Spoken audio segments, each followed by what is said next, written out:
మహబూబాబాద్ జిల్లాలో 2023-24 రబీ సీజన్లో జిల్లాలోని 102 కొనుగోలు కేంద్రాల ద్వారా 4,909 మంది రైతుల నుండి ధాన్యం కొనుగోలు చేసినట్టు కలెక్టర్ అద్వైత్ కుమార్ సింగ్ తెలిపారు. ఇప్పటి వరకు 24,658 మెట్రిక్ టన్నుల ధాన్యం సేకరించామని, దాని విలువ 54.27 కోట్ల రూపాయలు ఉంటుందని ఆయన చెప్పారు. తూకం వేసిన ధాన్యాన్ని సంబంధిత మిల్లర్లకు రవాణా చేసేలా చర్యలు తీసుకోవాలని అధికారులను ఆయన ఆదేశించారు. మిగిలిన ధాన్యం కొనుగోలును వేగవంతం చేయాలని అధికారులకు సూచించారు. జిల్లాలో ఈ వర్షాకాలంలో 4,30,521 ఎకరాల్లో పంటలు సాగవుతాయని వ్యవసాయ శాఖ అధికారులు సాగు అంచనా ప్రణాళికలను రూపొందించారు. ఇందులో ఎక్కువగా రైతులు వరి సాగు వైపు మొగ్గు చూపుతున్నారని నిర్ధారించారు.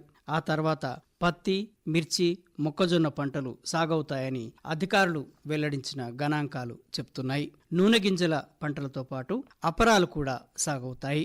గత ఏడాది వర్షాకాలం కంటే 731 ఎకరాల్లో సాగు విస్తీర్ణం పెరుగుతుందని పేర్కొన్నారు. వరి ధాన్యానికి 500 రూపాయల బోనస్ ప్రకటన, ముందస్తు వర్షాల నేపథ్యంలో వ్యవసాయ శాఖ అంచనాలకు మించి వరి సాగయ్యే అవకాశాలు కూడా అధికంగా ఉన్నాయని భావిస్తున్నారు.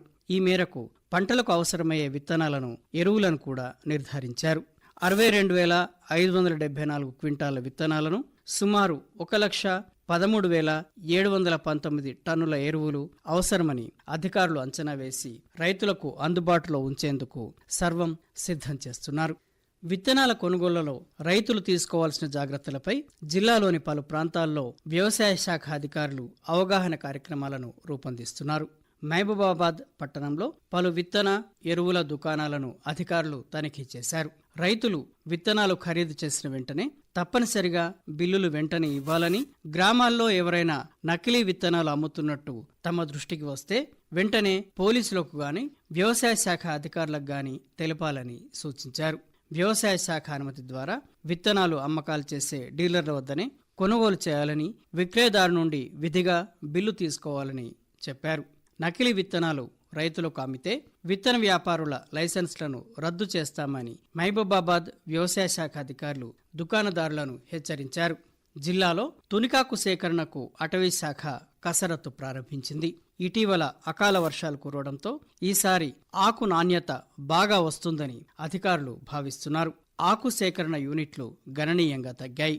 గతంలో 20 యూనిట్లకు పైగా ఉండగా ప్రస్తుతం 12 యూనిట్లకే పరిమితమయ్యాయి. జిల్లాలో రైతు కూలీలకు వేసవిలో వ్యవసాయ పనులు లేకపోవడంతో తునికాకు సేకరణే ప్రధాన ఆదాయ వనరుగా మారింది. దీని ద్వారా జిల్లాలో దాదాపు 3,656 మంది కూలీలు ఉపాధి పొందుతున్నారు. అటవీ శాఖ 50 ఆకుల కట్టకు 3 రూపాయల చొప్పున వారి వద్ద కొనుగోలు చేస్తుంది. ఇప్పటికే ఆకు సేకరణ కల్లాల ద్వారా సేకరించడానికి ఏర్పాట్లు చేసినట్టు డిఎఫ్ఓ విశాల్ తెలిపారు. మహబూబాబాద్ జిల్లాలో మొత్తం 148 తునికాకు కల్లాల్లో 15,100 స్టాండర్డ్ బ్యాగుల తునికాకు సేకరించాలని లక్ష్యంగా అధికారులు నిర్ధారించారు. మహబూబాబాద్ జిల్లాలోని డిగ్రీ కళాశాలల్లో ప్రవేశాల ప్రక్రియ గత నెల 6వ తేదీన ప్రారంభమైంది. కాకతీయ విశ్వవిద్యాలయం పరిధి మహబూబాబాద్ జిల్లాలో 22 కళాశాలలున్నాయి. వీటి పరిధిలో సుమారు 8,000 సీట్లు ఉన్నాయి. ఇందులో 4 ప్రభుత్వ డిగ్రీ కళాశాలలు, 15 ప్రైవేట్ కళాశాలలు ఉన్నాయి.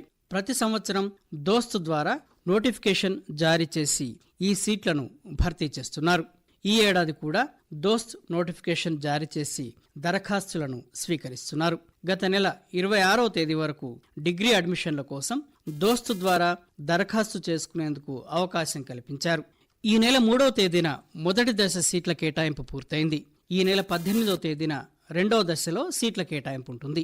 3వ దశలో ఈ నెల 19వ తేదీ నుండి 25వ తేదీ వరకు వెబ్ ఆప్షన్ నమోదుకు అవకాశం ఉంటుంది.